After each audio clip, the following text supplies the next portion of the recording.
How often do you sit down to play some games only to find yourself staring at your backlog while the clock ticks by before finally giving up and browsing Reddit for the remainder of your free time? That's precisely the question I asked myself when I succumbed to Gaben and his army of discounts during the Steam Summer Sale. It's always the same dance. I buy games, and when I have some free time, I end up doing anything but playing them. Even watching paint dry becomes more interesting. Alright, fine, maybe not watching paint dry. The point is that something just stops me from enjoying myself. The same thing might stop you too. What is it? Why? And how do we solve this issue? Well, sorry to say, but the answers do vary from person to person, so I may not be able to spoon feed you a solution. But don't click away just yet, because I can share my answer and hopefully help you get to your own, even if it's not the same as mine. And also because I'm sensitive and you will hurt my feelings if you click away from the video. This is a topic I've been thinking about for years now, and for me, the answer always boils down to one word: responsibilities. So yes, while gaming has changed over the decades, I feel like my own life is the biggest hurdle, and somehow I suspect it may be the same for some of you. I keep thinking back to the past. No, not that far back. I mean, my past. Okay, try a decade older or so. Yeah, there we go. From around 9 or 10 years old to the end of my teen years, I have lots of really fond gaming memories. I remember going to a friend's house once a week to play through this new game called Ocarina of Time. Back then, as the little idiots we were, we relied on each other's half a brain cell to come together and form a single working brain cell that sometimes made progress in the game. And as such, progressing together through the game was the highlight of each of my weeks.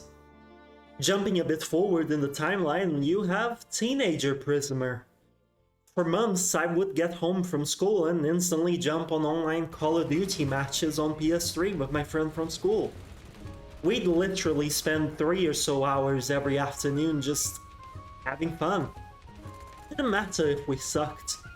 Didn't matter if we had class the next day. Didn't even matter if we couldn't talk on the microphone, something she sometimes preferred because some idiots on lobbies would go crazy over hearing a girl talk. Like seriously, some people need to get out and touch some grass because freaking out that a girl's playing a game is the most bizarre thing I've ever seen, but you know, I digress. The point I'm trying to make is that I enjoyed gaming back then. I enjoyed a lot of things back then. I had no issue deciding this is what I want to do and sticking with it. Nowadays, however, I almost feel guilty having fun. So, what changed? And the answer I keep coming back to is the most obvious one. I graduated with a thesis about gaming journalism and lost both my passion for writing and gaming at the same time due to how miserable the experience was. And the answer I keep coming back to is the most obvious one. I grew up. And of course, that poses another question. What happens when a person grows up? Well, many things, some of which would get this video demonetized or even banned from YouTube if I try to discuss, so I'll leave those to your biology teacher and parents. The answer I want here is safe. Said person acquires lots of new responsibilities. If you go down the university route like I did, you're suddenly faced with a whole new world. It's nothing like high school, and few are the people that can just breeze by the content as they did during school. Furthermore, many others move away from home, and life just doesn't stop changing after that. You graduate, you get a job, you start a family, and what happens to your free time? It goes away, to some degree. Suddenly, I was no longer that kid going to a friend's place to play some Zelda or spawn camping some noobs in Call of Duty. I was a person with a demanding job, more house chores and responsibilities, freelancing gigs for extra money, etc. In fact, I still am. And that's the sucky thing about our society, right? We are made to believe that we have to be productive. I know I at least feel guilty if I'm just sitting here playing a game when I just know I could be learning some more marketable skills, getting more work done so I'm not swamped the next day, amongst others. So how, pray tell, can I sit down to enjoy a game if all I feel when I open it is guilt? And sure, sometimes I am just indecisive. I see my backlog, which is a whole other video that I can make, and I'm like, I don't know what to play. A wise person who was most certainly not my stupid ass once said that indecision is knowing what you want to do, but feeling you should want to do something else. So even indecision boils down to the root of the problem. How can I choose any game at all if at heart I feel like I should be wanting to be productive? At this point in the video, you might be wondering why I'm going on about productivity and responsibility when all you want is a solution. Don't get me wrong, I could list tips to help you play games, but the thing is, I don't think this is an issue you can just solve without understanding where the issue comes from. I'm still in that process myself, but for me, I think that's the true reason, or at least one of them. The pressure to always be productive. And man, is this a hard problem to find a solution for. It's so hard, in fact, that I haven't entirely succeeded, but I did manage to mitigate the issue a bit. To me, it boils down to getting that inner child of mine back from wherever I buried it, probably right next to my hopes, dreams, and my Hot Wheels collection. It's about allowing yourself to actually have fun and just tune off from the outside world, to whatever extent possible, that is. It's about exercising your own internal thought process to say, I don't have to be productive all the time. It's okay to take time to enjoy myself.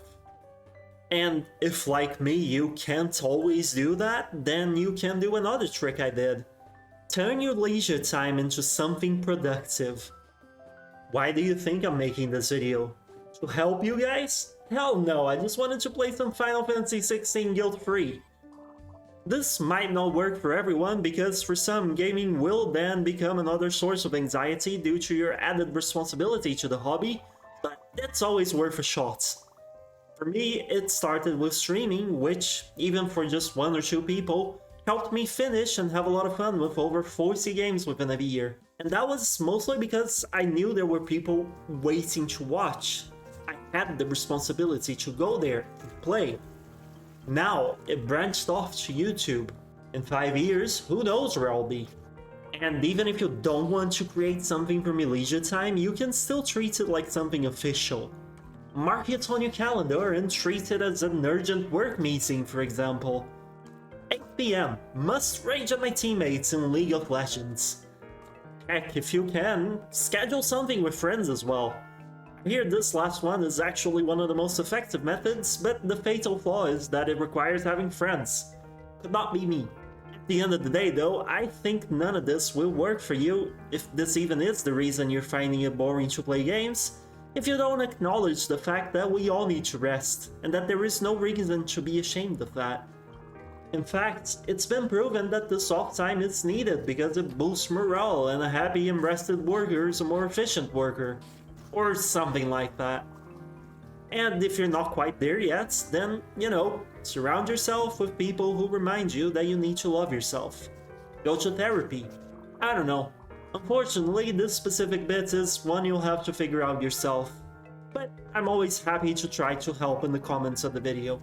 So, to sum it up, are games now all of a sudden boring? I don't think so. I think we just grew up. As a kid, we had all the time and no money, so we could easily pick up our scarcely acquired games and just play them for hours.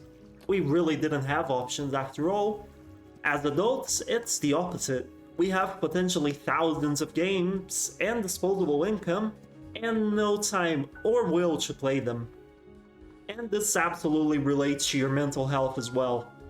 Speaking from experience, if your current life is making you feel exhausted, your interest in your hobbies is one of the first things you will lose. But as much as the situation sucks, it can absolutely be reversed.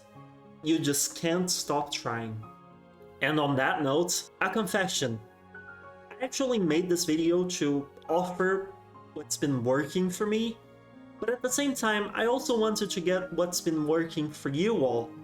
Because, I'm not quite at the point of solving the issue yet, and I wish to be, so maybe learning from you guys is what I need. So with that being said, I'm curious, do you also suffer from a perceived lack of enjoyment in playing your games? If so, what's the reason for you? If you know said reason. And perhaps most importantly, how do you deal with it? I would love to hear from everyone. That aside, thank you so much for watching, and I'll catch you hopefully in the next video. Bye bye!